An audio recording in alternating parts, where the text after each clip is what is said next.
Mateus capítulo 1, verso 21, é o nosso texto dessa manhã. Seu nome é Jesus. É o tema da nossa mensagem dessa noite. Dessa manhã, desculpem. Noite. Gente, idade é um negócio complicado, viu?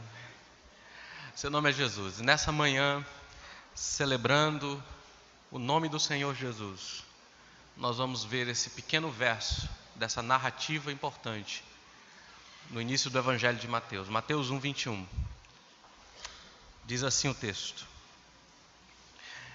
Ela dará à luz um filho, e lhe porás o nome de Jesus, porque ele salvará o seu povo dos seus pecados. Senhor, em nome de Jesus, nós estamos nessa manhã diante do Senhor, com corações gratos pelo imenso amor do Senhor por nós.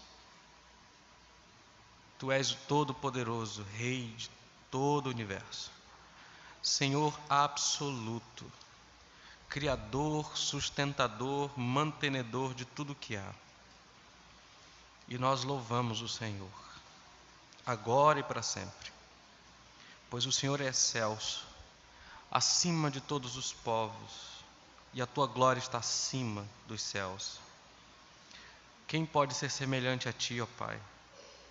Tu és o nosso Deus, e o teu trono está nas alturas. E ao mesmo tempo o Senhor se inclina para ver o que se passa aqui sobre a terra e o que se passa no céu. E és um Deus de grande misericórdia, que sempre ergue aquele que é necessitado e o eleva a um status de graça e misericórdia na tua presença. Nós adoramos o Senhor porque ao enviar teu Filho ao mundo, Ele morreu por nós para nos salvar. E o Senhor nos convida a buscá-lo enquanto se pode achar, a te invocar enquanto o Senhor está perto, a ir até as águas e beber e comer sem dinheiro, sem preço, a nos alimentar, a deixar o nosso caminho perverso, os pensamentos iníquos, e a nos voltar para o Senhor que se compadece, que é rico em compaixão e que se voltou para nós, rico em perdoar através de Jesus. Que nessa manhã nossos olhos sejam abertos para ver a glória de teu Filho, porque a tua palavra diz que a tua glória é vista na face de Jesus. Alimenta o nosso coração com isso, em nome de Jesus. Amém. Duas das mais importantes perguntas a serem respondidas por todas as pessoas durante esses dias é: quem é Jesus? Por que ele veio?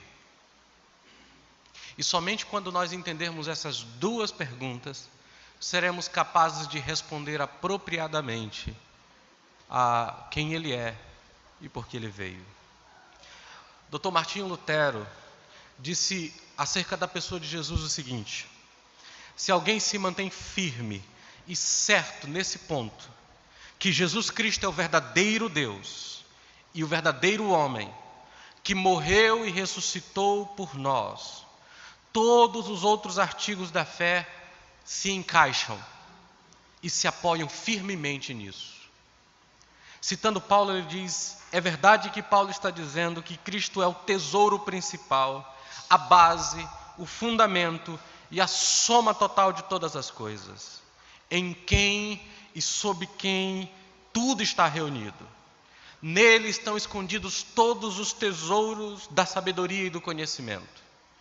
Por outro lado, diz Martinho Lutero, observei que todos os erros, todas as heresias, todas as idolatrias e todas as ofensas, todos os abusos e todas as impiedades na igreja originalmente surgiram porque esse artigo ou parte da fé cristã concernente a Jesus Cristo foi desprezado ou foi perdido. Certamente e corretamente considerado, todas as heresias militam contra o precioso artigo de Jesus Cristo. Todos os erros, tanto teológico quanto de conduta da nossa parte, fluem porque nós não sabemos quem Ele é. E é tão importante isso. Na quarta-feira nós aprendemos, dentre outras coisas, que Jesus Cristo, Ele é o centro da realidade. Nele tudo subsiste. O universo que nós vivemos, nesse universo extraordinário e vasto, mas que é limitado, que tem começo e fim. E o que a Bíblia diz é que esse universo inteiro, visível e invisível, suas coisas visíveis e invisíveis, estão dentro de uma outra realidade. Cristo Jesus. Nele tudo subsiste. Em Cristo, tudo no universo está em ordem e funciona. Ele é o centro da realidade, o Rei da Glória. E esse ser extraordinário, esse Deus maravilhoso, fez-se homem. Morreu por nós. A história do Natal não é principalmente sobre o nascimento de um bebê que cresceria, que se tornaria um grande professor, um exemplo, um grande mestre da moral. Embora Jesus seja todas essas coisas, Ele não é só isso. E diminuí-lo para isso é de fato desonrá-lo e não trazer glória ao nome. A profunda história do nascimento do Salvador é maravilhosa e cheia de verdades incríveis que nos convida a ter confiança e fé. Depois de explicar que Maria estava com um filho gerado pelo Espírito Santo, o anjo disse a José: ela dará à luz um filho e você porá o nome dele de Jesus, porque ele é quem salvará o seu povo dos seus pecados. O nome hebraico de Jesus, da onde vem o nome Josué, significa o Senhor é a salvação. Se você conhece Jesus como seu Salvador, então se você conhece Ele como Salvador, você o conhece completamente e perfeitamente. Mas se você não conhece Jesus como seu Salvador, então você não o conhece de forma absoluta. Por quê? Porque Jesus Cristo veio salvar o seu povo dos seus pecados. Eu quero examinar esse versículo nessa manhã com vocês e responder a 3 perguntas importantes. Quem é que veio? Qual era o seu propósito ao vir? E a quem Ele pretendia salvar? Seu nome é Jesus, Ele veio salvar o seu povo. A primeira pergunta responde para nós a questão de identidade de Jesus. Quem é Jesus? E as 2 últimas dirão a principal razão por que Ele veio ao mundo. Ele veio salvar o seu povo dos seus pecados. Quem é Jesus? Ele veio salvar dos pecados.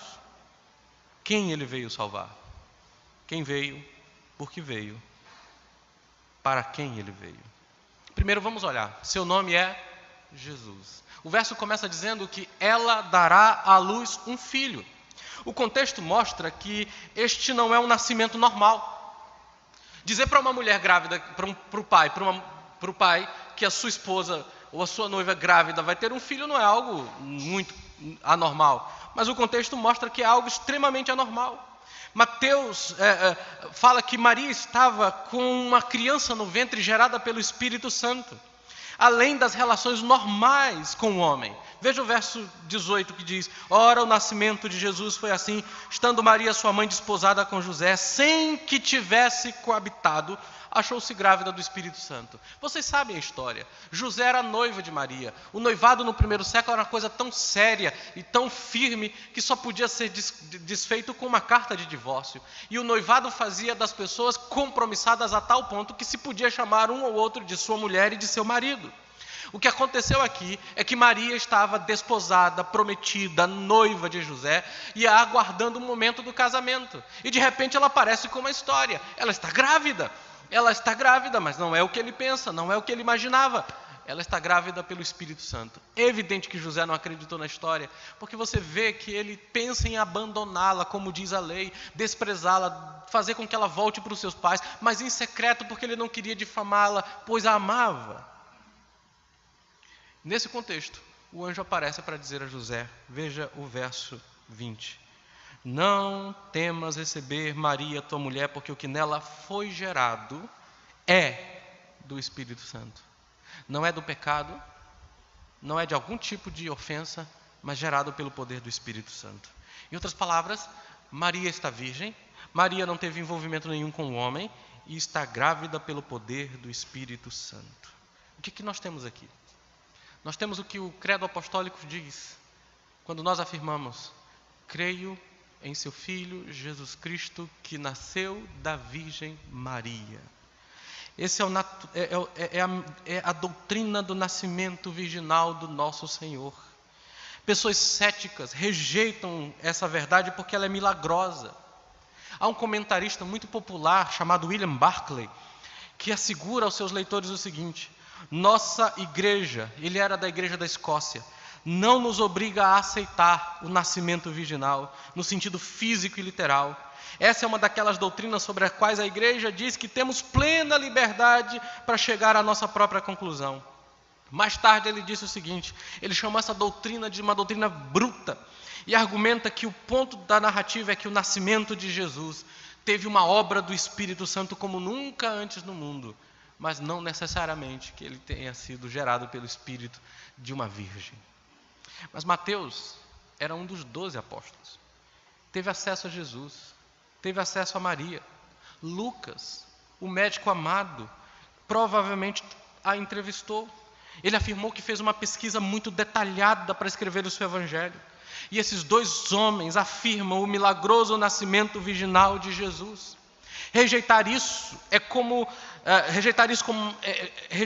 uma história real é rejeitar o testemunho dos seus historiadores, independentemente do que você possa pensar.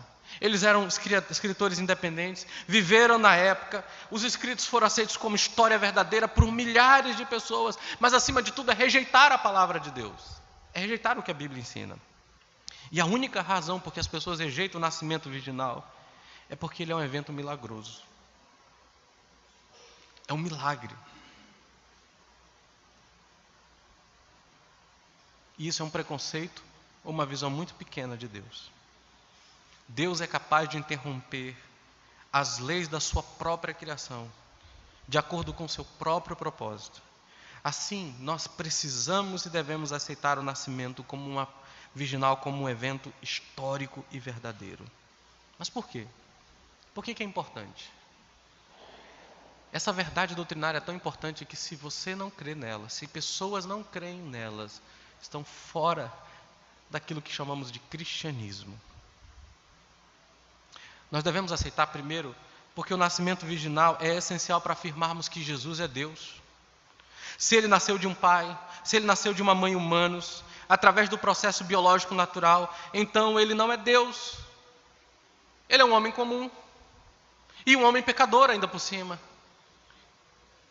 Sob essas circunstâncias, ele poderia ser um homem sobre quem o Espírito de Deus veio em um sentido incomum, mas ele ainda só teria sido um único homem, simplesmente um homem. A existência dele teria começado na concepção, quando Maria ficou grávida. E assim ele não poderia ter sido Deus eterno em ser feito homem. No entanto, Jesus afirmou muitas vezes que ele foi enviado ao mundo do céu, assumindo uma existência anterior. Ele disse aos judeus: antes que Abraão existisse, eu sou. Ele não disse eu era, ele diz eu sou. Ele é o Deus eterno. Veja que a Bíblia não diz Jesus passou a existir. A Bíblia diz Deus enviou o seu Filho ao mundo. Deus amou o mundo de tal maneira que enviou. Paulo diz em 1 Timóteo capítulo 1:15, esta é uma palavra fiel e digna de toda aceitação, que Cristo Jesus veio ao mundo para salvar os pecadores, dos quais eu sou o principal. Ele veio, em outras palavras, ele sempre existiu. Além disso, crer no nascimento virginal é essencial para afirmarmos a humanidade sem pecado de Jesus. Se ele nasceu de pais naturais, ele nasceu um pecador, como todos os seres humanos desde a queda de Adão. E ele precisa também de um Salvador para si mesmo. Se ele tivesse pecado em si, ele não poderia ter morrido como um substituto dos outros. Então nós não teríamos um Salvador e não estaríamos nessa manhã aqui adorando o Senhor Deus. Nascer como um homem significa que ele compartilhou plenamente nossa humanidade. Jesus teve que ter, se ele teve um pai humano, então nós estaríamos perdidos. através do poder do Espírito Santo. No nascimento virginal, Jesus nasceu como totalmente humano, mas sem pecado. O anjo disse a Maria que por causa do Espírito Santo que viria sobre ela, Lucas 1,35, o poder do Altíssimo te encobrirá. Por isso, a santa descendência que está em ti será chamada Filho de Deus. Embora a própria Maria não tenha talvez entendido isso, e ela não era imaculada, ela era pecadora, tanto quanto nós. Ela precisava de um Salvador, porque em Lucas capítulo 1, verso 47, ela diz: a minha alma exalta quem? O Senhor. Meu espírito se alegra em Deus, meu Salvador. Se ela fosse imaculada, se ela tivesse sido concebida sem pecado, ela não precisaria de um Salvador. E ela diz, e sabe quem ela adora? Ela adora o Senhor que falou através do anjo, mas ela adora a criança que está dentro do seu ventre, ou que estaria dentro do seu ventre. Jesus foi mantido longe do pecado e nascido como totalmente humano, mas sem pecado. Por isso é tão importante que você creia. Nasceu da Virgem Maria. Mas o anjo diz mais. O anjo cita Isaías 7,14. Veja lá o verso. Verso 23. Eis que a Virgem conceberá e dará à luz um filho, e ele será chamado pelo nome de Emanuel. O anjo cita, eu creio que aqui continua sendo a citação do próprio anjo, porque esse é o ponto climático dessa cena, em que o anjo explica para José o que está acontecendo. E ele diz que Isaías 7,14 está se cumprindo quando essa mulher Maria, que não teve relações com nenhum homem, deu à luz um filho pelo Espírito Santo, e este filho não é outro senão Deus conosco. Como um homem sem pecado, Jesus poderia representar a raça humana, como a raça humana que era portadora do pecado. Mas como Deus Filho, seu sacrifício seria aceitável diante de Deus Pai. Ele precisava ser homem para nos representar, e precisa ser Deus, porque somente Deus salva. Nós não somos salvos por nenhum outro, a não ser pelo próprio Deus. E o anjo diz a José que ele deveria dar um nome a esse menino milagroso. Jesus seria o nome dele, acrescentando, porque ele salvará o seu povo dos seus pecados. O grego para Jesus é Jesus. Meus irmãos, que vem do hebraico Yoshua. É uma forma mais resumida de Yehoshua, que significa o Senhor é a salvação. Na forma mais curta desse nome, a ênfase está no verbo. Quando eles encurtam o nome, a ênfase está no verbo, porque ele certamente salvará. Esse é o sentido do seu nome. Uma vez que para os judeus o nome de uma pessoa tinha um grande significado, o nome Jesus nos aponta para a própria essência do seu ser. Ele é o verdadeiro Salvador. Ele é Deus vindo nos salvar. No Antigo Testamento, Deus usou homens, instrumentos para salvar o seu povo. Deus enviou Moisés para libertar o povo do Egito. Deus levantou Josué para fazê-los entrar na terra prometida, mas eles eram homens, eles morreram, eles não estão mais aqui. Mas agora, culminando na obra da redenção, Deus não enviou mais um homem, Deus veio pessoalmente em seu Filho Jesus Cristo, o próprio Deus fazendo-se homem. Essa é a verdade extraordinária do Natal. Ele é o Salvador. Ele é o Salvador.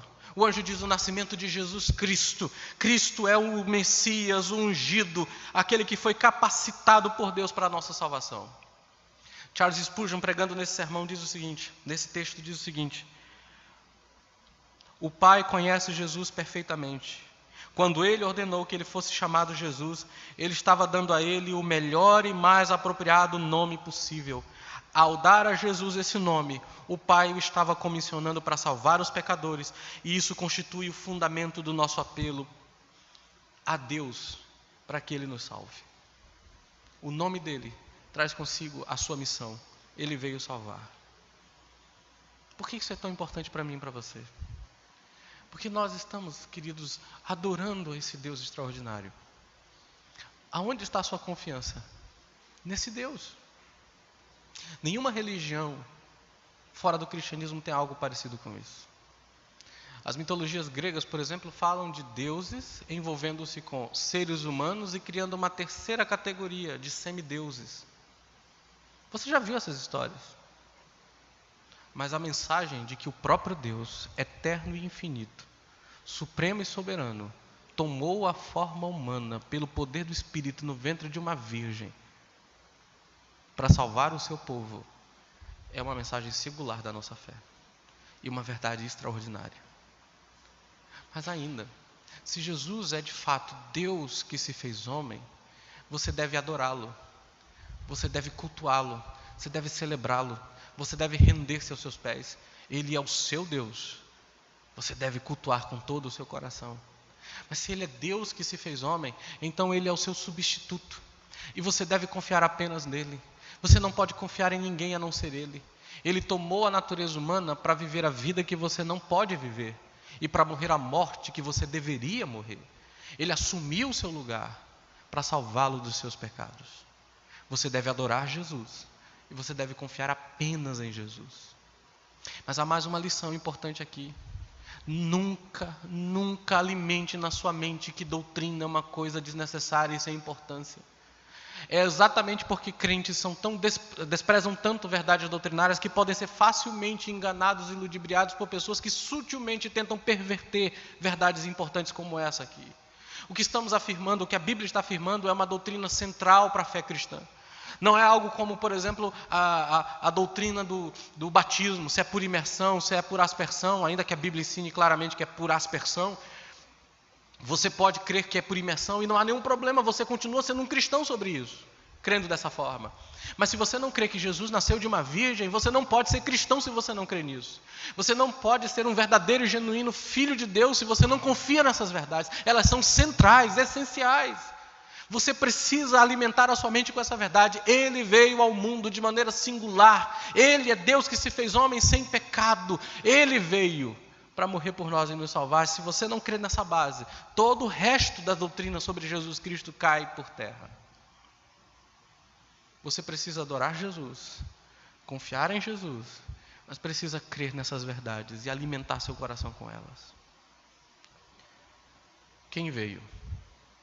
Deus se fez homem por nós. Ele veio.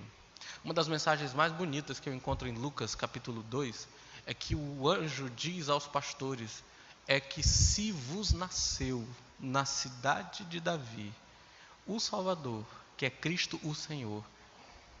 A frase no original é assim, nasceu para vocês. Ele veio por nós. Quem?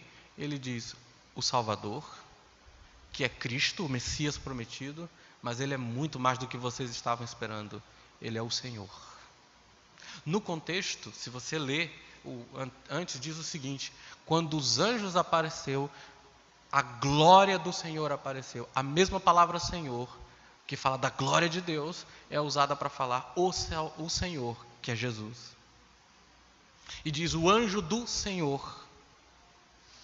Então ele está dizendo, nasceu o Salvador. Ele é o Messias que vocês esperavam, mas Ele é mais do que vocês esperavam.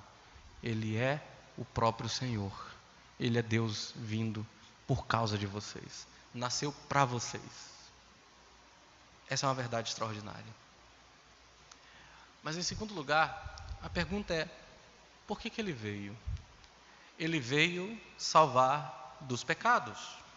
Ele veio para salvar seu povo dos seus pecados. Para entender essa frase, você precisa entender o significado da palavra salvar. Ela é uma palavra muito radical e importante. Você não salva alguém que precisa apenas de uma pequena ajuda. Você salva alguém que é incapaz de fazer qualquer coisa para se salvar. Uma pessoa que está perdida no mar precisa de salvação, de ajuda, de socorro. Mas uma pessoa que parou de respirar precisa de salvação definitiva e urgente. Isso significa que antes de Jesus salvar, o povo dele estava impotente, irremediavelmente perdido em seus próprios pecados. Eles estavam alienados de Deus, sob seu justo juízo, sua justa condenação, incapazes de se libertarem dessa condição. Um Salvador é aquele que tem o poder de resgatar pessoas que não poderiam resgatar a si mesmas. Jesus tem o poder dado por Deus para salvar o seu povo dos seus pecados. Em João capítulo 17, O Senhor Jesus diz assim: assim como me deste autoridade sobre toda a carne, para dar a vida eterna àqueles que me deste. Jesus tem poder da parte de Deus para salvar os seus eleitos.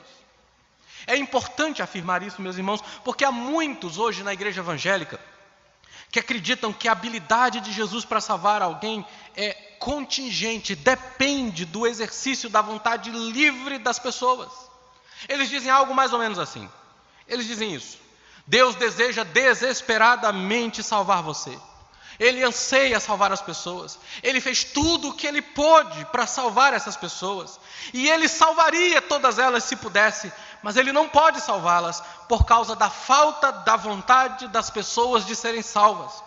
Assim Ele se assenta no céu, desejando que todos digam sim à sua salvação, mas incapazes de salvar qualquer pessoa, porque tudo depende, em última instância, do livre-arbítrio dessas pessoas. E Deus, dizem essas pessoas, é um Deus muito respeitador. Ele respeita a vontade da pessoa, Ele respeita a sua vontade, o que é uma excelente notícia para quem está no inferno. Pelo menos Deus respeitou minha vontade. Isso é pegar Deus e torná-lo menor que o ser humano. Existe um pastor, já disse aqui para vocês, evangélico, que é deputado federal, e que já disse uma série de estranhezas aí, que diz que Deus não pode intervir no planeta Terra sem que o homem permita. Isso é um absurdo. Um escritor chamado Dave Hunt, que eu e Roberto gostamos muito de coisas que ele já escreveu, Dave Hunt, ele escreveu um livro absurdo chamado O que é o Amor de Fato? O que é o Amor? Foi lançado há pouco tempo. Ele diz o seguinte: se Deus pudesse salvar todos, mas escolheu salvar alguns, Ele é um Deus imoral. Por que ele diz isso? Porque ele acredita que Deus deseja a salvação de todos, mas não é capaz de fazê-lo, porque ele está incapacitado pela vontade humana. Essa semana eu ouvi um pregador dizer o seguinte: Deus é tão soberano, mas tão soberano, que decidiu limitar-se ao criar um ser humano com livre-arbítrio. De modo que ao criar o homem com livre-arbítrio, Deus agora não tem capacidade de fazer nada sem que o homem deseje fazer. Esse Deus não é o Deus das Escrituras. Esse Deus não é um Deus da Bíblia. E eu já disse, o livre-arbítrio é um mito igual Papai Noel e Coelhinho da Páscoa. Você só acredita porque você ainda é criança. Quando você ficar maduro e mais velho, você vai descobrir. Eu vi uma frase muito bonita essa semana que diz assim: livre-arbítrio é que nem Papai Noel. Quando você cresce, você descobre que quem dava tudo era o seu pai. Acho boa essa frase. É isso mesmo. Mas note que o texto diz o quê? O texto não diz: Ele espera que alguns respondam a sua oferta e sejam salvos. Ele não diz: Ele veio dar o melhor de si, fazer tudo o que Ele pôde para salvar as pessoas, mas tudo depende da sua escolha de ser salvo. Graças a Deus o texto não diz isso. O texto diz: Ele certamente salvará. É o sentido aqui: Ele salvará o seu povo dos seus pecados. Não há nenhum fator de contingência humana sobre isso. Não há nada que dependa da vontade humana. A salvação de Jonas 2,9 vem do Senhor. Quando os propósitos do Deus Todo-Poderoso para salvar um povo, quando Deus tem um propósito soberano para salvar um povo, Ele salva esse povo e nada impede que isso aconteça.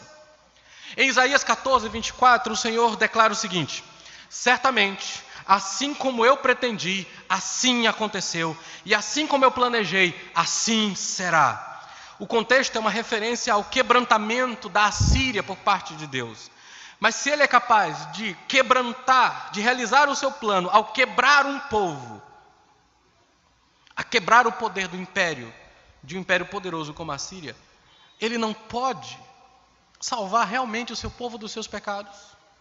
Ou veja Isaías 46, versos 9 a 10, quando ele diz: porque eu sou Deus e não há outro, eu sou Deus e não há ninguém além de mim, que declaro o fim desde o princípio e desde a antiguidade, que as coisas que não aconteceram ainda, e digo: o meu propósito está estabelecido e eu realizarei todo o meu prazer. O contexto de Isaías 46, Deus está falando do seu propósito de levantar o rei Ciro para realizar seus planos com Israel. Mas se o Todo-Poderoso pode levantar e derrubar um rei pagão para realizar os seus planos, ele não pode salvar o seu povo dos seus pecados? Mateus 1:21 é o cumprimento da promessa do Salmo 130, verso 8. Veja lá, Salmo 130, verso 8. Salmo 130, verso 8.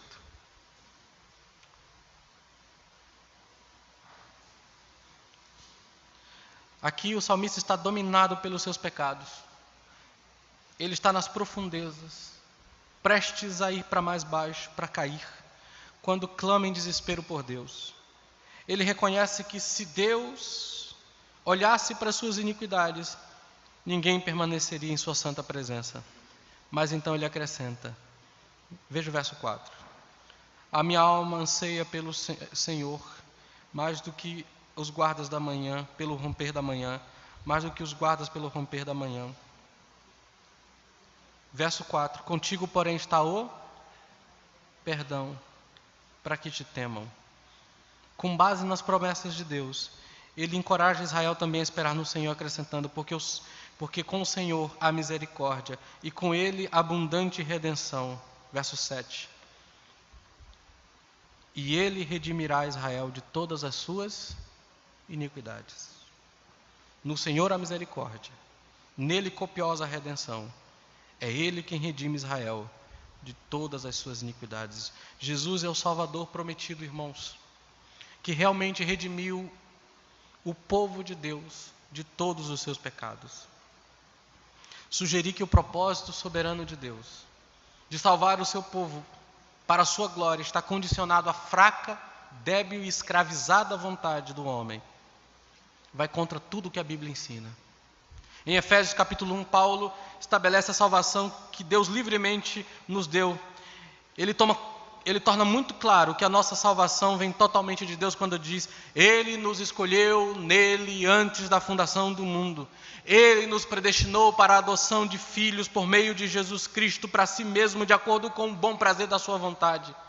Vontade aqui, meus irmãos, de quem é essa vontade em Efésios 1:5? A vontade de Deus.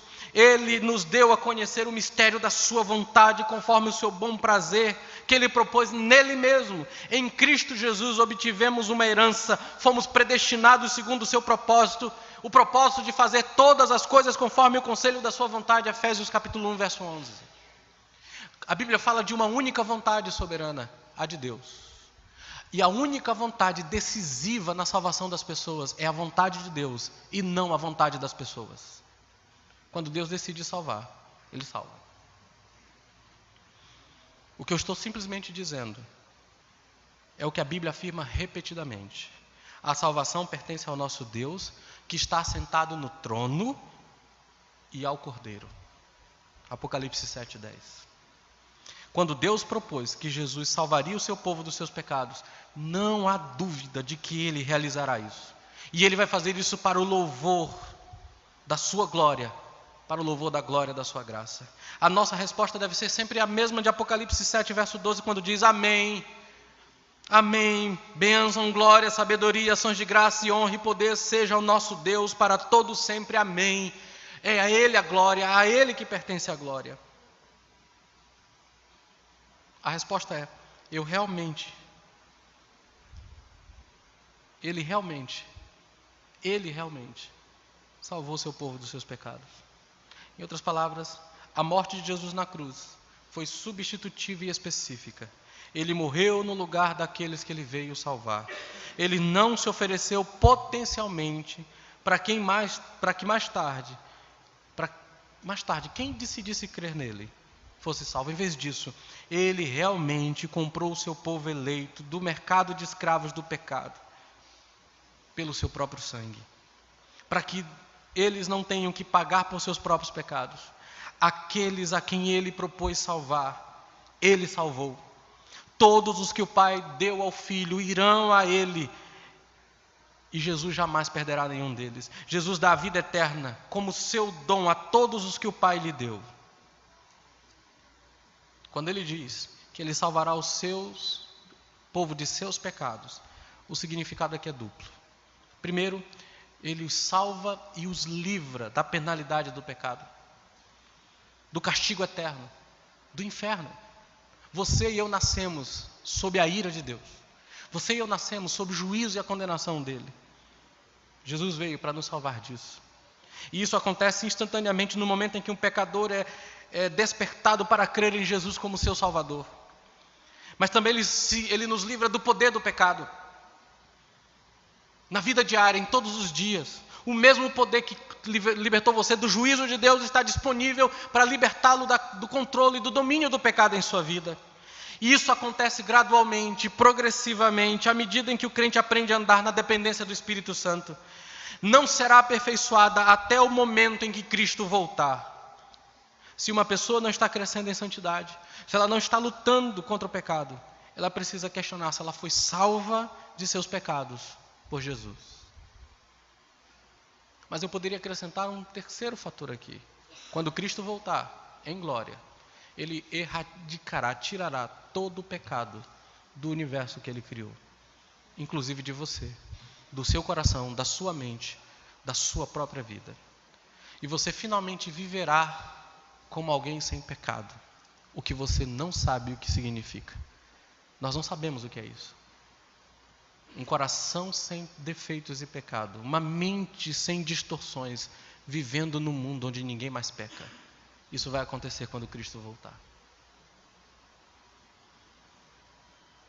Assim, Jesus Cristo, que é Deus em carne humana, veio com o propósito de salvar o seu povo dos seus pecados. E eu quero fazer essa pergunta a você. Você já foi salvo de fato dos seus pecados? Você crê apenas em Jesus para a sua salvação? Ele salva. Você é um daqueles que crê que a salvação depende da mente e vontade humana? Você ainda acredita que tudo depende da decisão do ser humano? Se você acreditava nisso nessa manhã, eu te convido a desprezar esse erro e a abraçar essa verdade extraordinária de que Deus de fato salva quem Ele planejou salvar. Nunca acredite que exista uma única força no universo que seja mais poderosa do que a vontade soberana de Deus. Quando você coloca o ser humano como fator decisivo para a salvação dele, você diz que Deus não tem poder para salvar, que o poder da salvação está nas mãos do homem. Você está dizendo que Deus saiu do trono e o homem foi colocado lá. E isso é blasfêmia. Nunca faça isso. Não creia nisso. Todos nós nascemos com essa mentalidade. A gente brinca, todos nascem acreditando nesse mito do livre-arbítrio, achando que tudo depende de nós. Mas a Bíblia vem e diz para você, não depende. Depende dele. Depende dele. Confie nisso. Se a salvação depende dele totalmente e não da minha vontade, isso também é um grande motivo para a minha segurança. Porque pense comigo, se a salvação dependesse de mim e da minha escolha, e eu sei, tanto quanto vocês, o quanto nós somos instáveis e pecadores, nossa permanência na salvação também dependeria de nós. Quem garante, se depende da sua vontade, a sua salvação, que você continuará crendo até o final? Quem garante que no fim você não vai se perder? Quem garante que aos 99 minutos, ou aos 45 do segundo tempo, você simplesmente diz, não quero mais saber desse negócio não. E aí tudo o que você viveu se perdeu definitivamente. Tem gente que acredita nisso. Tem gente que acredita porque se a salvação começa com o homem, ela precisa continuar com o homem, depender do homem até o final. E muitas pessoas vivem a vida cristã perturbadas, angustiadas, tentando fazer o melhor que podem para garantir a sua salvação. E no fim das contas não estão confiando no poder salvador de Deus. Mas a verdade bíblica é que Jesus salva o seu povo. Salva no início, salva no meio, salva no final. Ele guarda você, Ele protege você o tempo inteiro. Nada do que você pensa ou do que você diz te livrará dessa salvação graciosa. Deus salvou, continua salvando e salvará você definitivamente. Jesus veio para fazer isso. Ele é um salvador perfeito, Ele é um salvador completo. Ele realmente salva pessoas. É por isso que Isaías vai dizer, em Isaías 53, ele verá o fruto do penoso trabalho da sua alma e ficará satisfeito. Que Salvador é esse que ficaria satisfeito com uma multidão de pessoas por quem ele morreu, se perdendo e indo para o inferno? Não há satisfação nisso. Não há. Ele só pode estar satisfeito, o texto diz no contexto, porque o meu servo justo justificará a muitos. Sua salvação é completa. Por isso confie nele, meu irmão. Que a sua alma repouse tranquila na salvação que o Senhor deu para você. Nós cantamos hoje, não há outro como tu, soberano e fiel. Não há outro como tu, que reina sobre terras e céus. Esse é Jesus. E a sua salvação depende dele. A pergunta que eu quero fazer para você final é: quem veio foi Jesus. Ele veio salvar dos pecados. Mas agora o foco é: ele veio salvar o seu povo. Certamente ele veio para salvar o seu povo dos seus pecados. Mas quem são o povo de Deus? No contexto de Mateus, alguns podem dizer que o seu povo se refere aos judeus. Mas um pouquinho antes dessa narrativa do nascimento de Jesus, nós temos uma genealogia extraordinária. E nessa genealogia você tem mulheres não judias, não hebreias, fazendo parte. Na própria genealogia de Mateus, ele já nos mostra que sempre foi o propósito de Deus salvar os judeus e os não judeus, os hebreus e os que estão fora.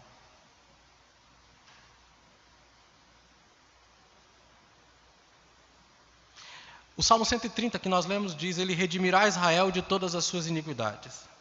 Mas se isso significa que todos os judeus serão salvos, então nós devemos concluir que Deus falhou em seu propósito. Já que muitos judeus nunca creram em Jesus. Muitos judeus foram para as suas sepulturas e vão para as suas sepulturas rejeitando Cristo como Salvador e Messias. Mas o apóstolo Paulo diz: porque não são todos os israelitas descendentes de Israel, nem todos os filhos, mas os que são descendentes de Abraão, mas aqueles que foram escolhidos. Ele diz que os que são da fé são verdadeiros filhos de Abraão. Alguns dizem que isso se refere ao mundo inteiro, já que Jesus é o Salvador de todo o mundo. João 4,42. E embora haja um sentido em que Ele é o Salvador do mundo, porque Ele não apenas salva judeus, mas salva pessoas do mundo inteiro, o propósito ao vir foi salvar todas as pessoas. Se o propósito dele foi salvar todas as pessoas que já viveram, que estão vivendo, ou que vão viver, então nós devemos concluir que Ele também falhou. Mas é inconcebível crer que Deus Todo-Poderoso falhou em seu propósito. Seu povo não pode se referir a cada pessoa do mundo. Mas alguns dizem: seu povo se refere a todos os que creem nele para a vida eterna. E eu concordo com isso. Mas dizer isso não é ir longe o suficiente. A Bíblia diz que por causa da queda, todos os homens estão mortos e escravizados em escuridão espiritual, indispostos e incapazes de ir a Cristo por fé. Portanto, nós devemos perguntar: por que essas pessoas creem em Jesus? Por que você crê em Jesus nessa manhã? Quem deu a vocês capacidade para isso? Quem lhes permitiu crer em Jesus? A Escritura é clara que a única razão pela qual alguém crê em Jesus Cristo como Salvador e Senhor é que Deus os escolheu e os atraiu para si mesmo. O Espírito de Deus os despertou da morte espiritual para a vida espiritual. Ele abriu os olhos que estavam antes cegos para vermos a luz do Evangelho da glória de Deus na face de Cristo. Tanto a fé salvadora como o arrependimento são dons de Deus aos seus eleitos. Olha, por exemplo, Atos 11:18.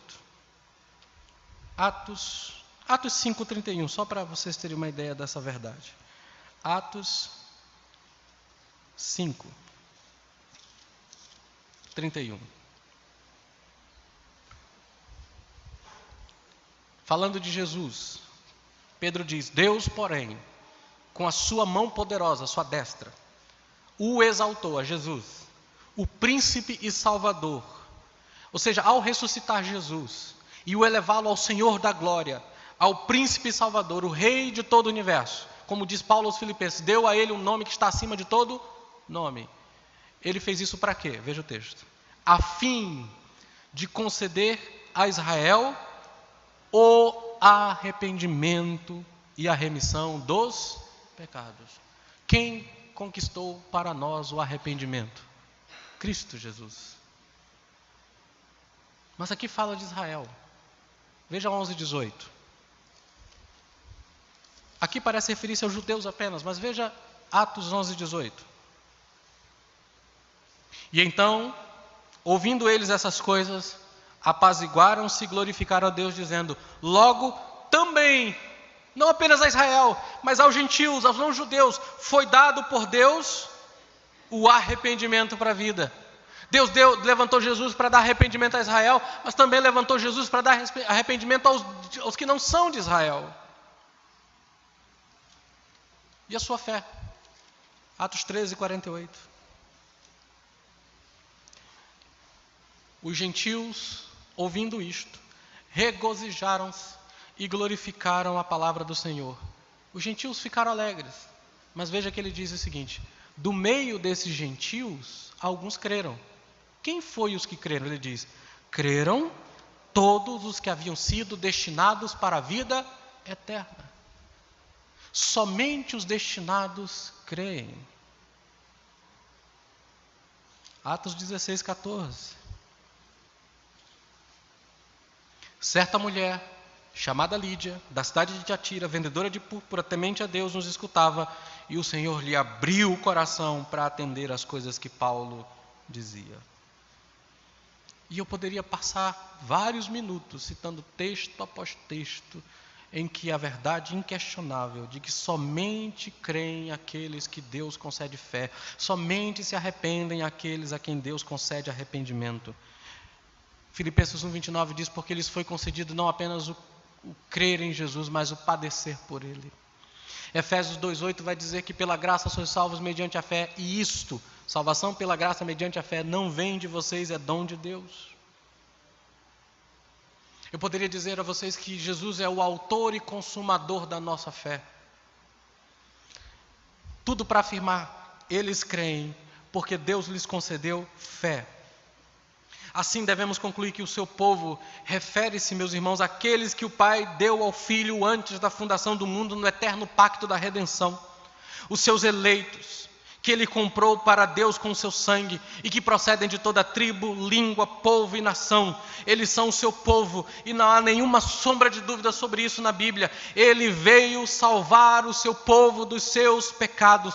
Todos aqueles que o Pai amou com amor eterno, todos aqueles que o Pai deu ao seu Filho no pacto eterno, todos aqueles que o Filho amou com amor eterno e veio ao mundo para resgatá-los. Ele veio salvar o seu povo. E o que é surpreendente é que você, nessa manhã que crê em Jesus, faz parte desse povo. E isso deveria causar a você uma grande admiração. Seu coração deveria estar exultando diante disso. Essa é uma verdade que não pode deixar você como você está. Efésios capítulo 1, verso 3, bendito seja o Deus e Pai de nosso Senhor Jesus Cristo, o qual nos abençoou com toda sorte de bênçãos espirituais em Cristo Jesus, assim como nos escolheu nele antes da fundação do mundo para sermos santos e irrepreensíveis diante dele, e em amor nos predestinou para si mesmo, por meio de Jesus Cristo, como filhos adotivos. Essa é a razão da adoração de Paulo no início da carta aos Efésios. As incríveis e inesgotáveis bênçãos em Cristo Jesus são nossas porque Deus nos escolheu e nos predestinou para sermos deles. Esse é o motivo do regozijo dos eleitos. Esse é o motivo da adoração que nós ofertamos a Ele. E a razão por que Cristo veio ao mundo, diz o apóstolo Paulo, é exatamente redimir esses eleitos.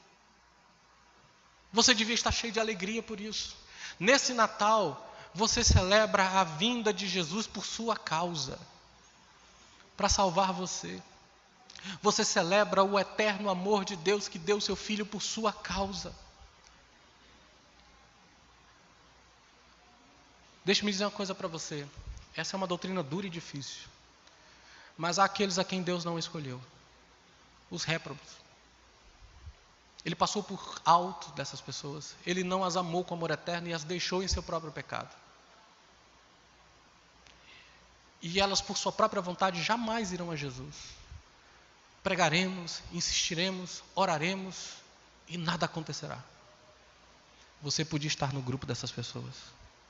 Você podia fazer parte disso. Mas o eterno, soberano e maravilhoso Deus escolheu você para isso. Para salvar você dos seus próprios pecados. Mas alguém pode dizer, isso parece injusto, pastor. Deus deveria desejar a salvação de todos e permitir que todos, se assim desejassem, ser salvos.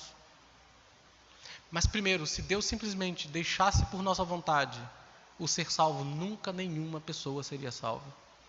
E segundo, Deus ele só é injusto se Ele não der a nós e ao ser humano o que eles merecem. O que nós merecemos? Morte. Mas Ele não deu a morte para nós. É porque para nós Ele não é injusto, Ele é misericordioso. Quando perguntaram a Paulo, Paulo pergunta, não há injustiça da parte de Deus? Aí ele diz, de modo nenhum, porque eu tenho misericórdia de quem eu quiser e eu me compadeço de quem eu quero. Deus não é obrigado a demonstrar misericórdia a todas as pessoas, Ele dá a quem Ele deseja. O nosso irmão R.C. Sproul, falecido, que agora regozija-se na presença de Cristo, dizia que existiam 3 categorias importantes: a justiça, a injustiça e a não justiça. A justiça, Deus dá o que nós merecemos.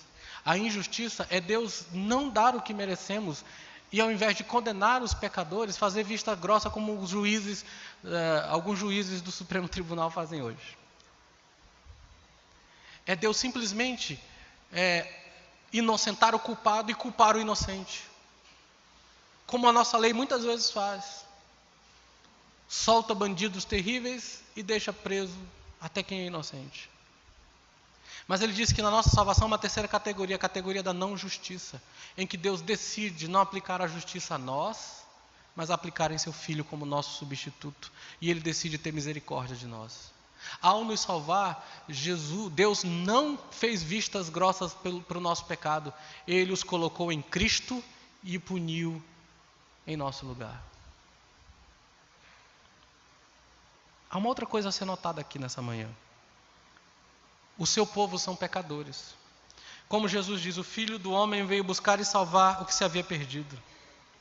Essas pessoas estão perdidas, alienadas de Deus por causa de seus pecados. Como o Senhor Jesus mesmo diz, não são os que precisam de um médico, mas aqueles que estão doentes. E eu não vim chamar justos, mas pecadores ao arrependimento. Se você se vê como um pecador que precisa de um Salvador, então a vinda de Jesus é para você. Mas se você não se vê como um pecador que precisa de um Salvador, então Jesus não veio para você.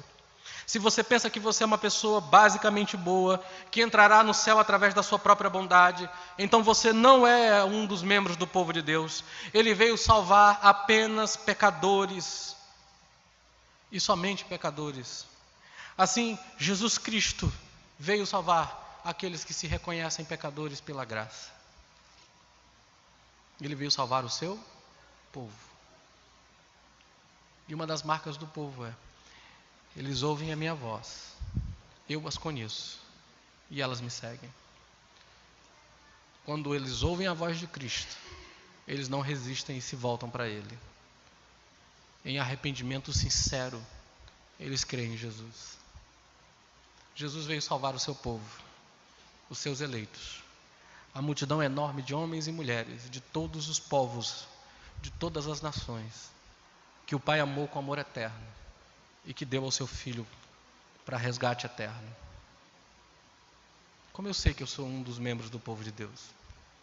Você já se arrependeu dos seus pecados? Você já se voltou para Jesus em fé? Os eleitos creem em Jesus. Os eleitos se voltarão para Cristo. O povo de Jesus ouvirá a sua voz e viverão. Vejam o que diz João capítulo 5. Evangelho de João, capítulo 5.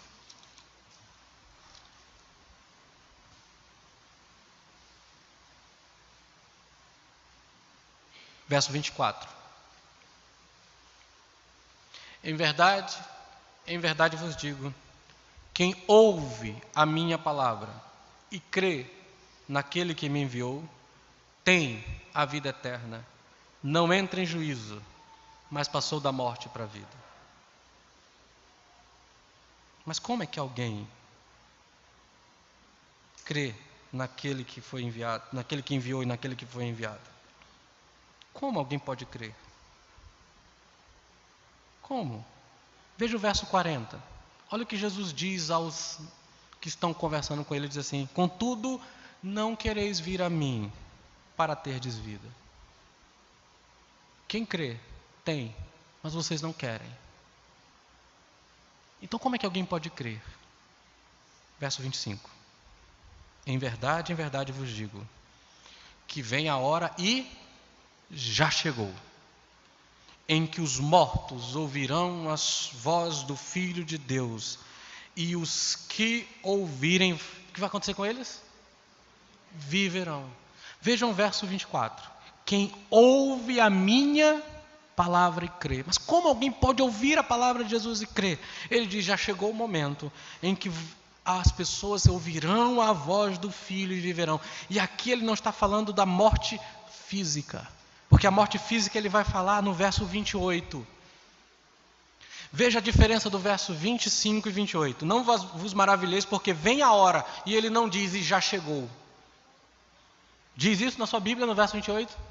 E já chegou? Não, porque ainda não chegou o tempo que ele vai descrever aqui, em que todos os que se acham no túmulo ouvirão a sua voz e sairão, o que tiverem feito bem para a ressurreição da vida, e o que tiverem feito, praticado mal para a ressurreição do juízo. Essa aqui é a ressurreição física, final, na volta de Cristo. Ele diz, vem a hora, mas ainda não chegou. No entanto, no verso 25 ele diz, vem a hora e já chegou. Com a sua vinda, chegou a hora em que os mortos, e aqui não literalmente, mas os mortos espirituais, os que não conseguem ouvir, os que estão mortos em seus delitos e pecados e portanto não desejam ir a Cristo, ouvirão a voz do Filho. E quando ouvirem, viverão. E um sinal dessa vida é o quê? Fé.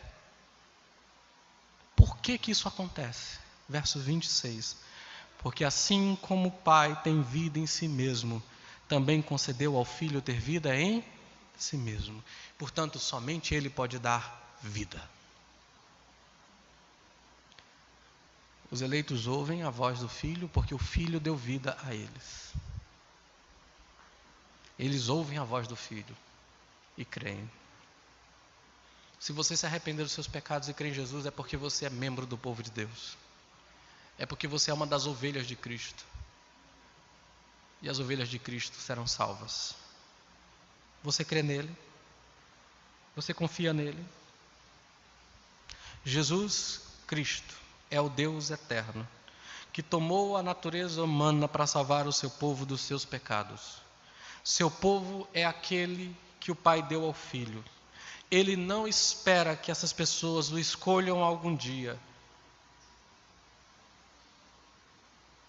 Ele os salva. Ele realizará o seu eterno plano, salvando essas pessoas. O nosso texto é muito simples. Jesus salvará o seu povo dos seus pecados. A minha pergunta é, você é um membro do povo de Deus?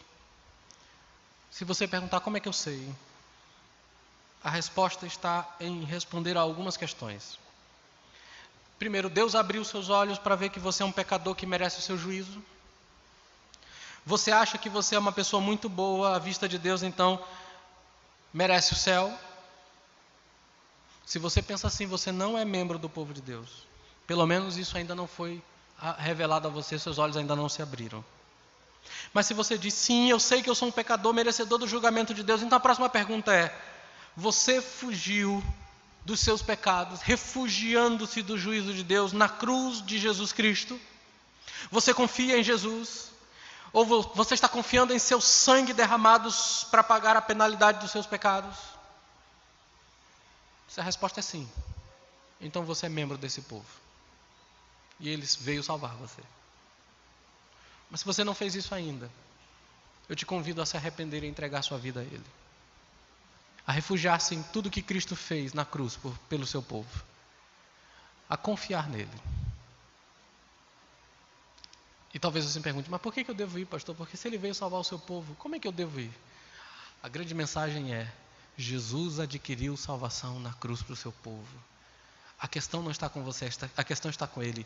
Ele é um Salvador competente e suficiente para salvar todo aquele que vai até Ele. Então vá, creia, confie, entregue sua vida a Ele. E eu tenho certeza, pelo que Ele mesmo diz em sua palavra, o que vem a mim, de maneira nenhuma o lançarei fora. Vá a Ele, em nome de Jesus. Amém. Vamos orar? Senhor, em nome de Teu Filho Jesus e para a honra e glória do Teu nome, exaltamos o Senhor nessa manhã pela verdade incrível, inquestionável, imbatível de que Teu Filho Jesus morreu por nossos pecados. E que a salvação, Deus Pai, conquistada por Cristo na cruz é nossa por pura graça. Louvado seja o Teu nome. Exaltamos o Senhor, bendizemos a Ti, adoramos a Ti com todo o nosso coração, reconhecendo que o Teu amor por nós é infinito, grandioso, e que Tu és o Deus eterno. Não há outro Deus como Tu, soberano e fiel. Não há outro como Tu, que reina sobre terra e céus e que usa o Teu poder para a salvação do Teu povo, dentre os quais nós agora pertencemos por graça, porque o Senhor nos conduziu ao arrependimento e à fé, e nos mantém, e nos guarda, e nos protege pela Tua graça. Louvado seja o Teu nome. Ajuda-nos a dar testemunho desta graça aos nossos familiares, aos nossos amigos, às pessoas ao nosso redor, e a todos quanto o Senhor trouxer para estar conosco. E que aqueles que o Senhor escolheu sejam por graça salvos, através das nossas vidas também. Evangelizando-as, queremos que os demais que o Senhor escolheu sejam conduzidos à fé em Cristo Jesus. Louvado seja o Teu nome. Nós Te adoramos, em nome de Jesus. Amém.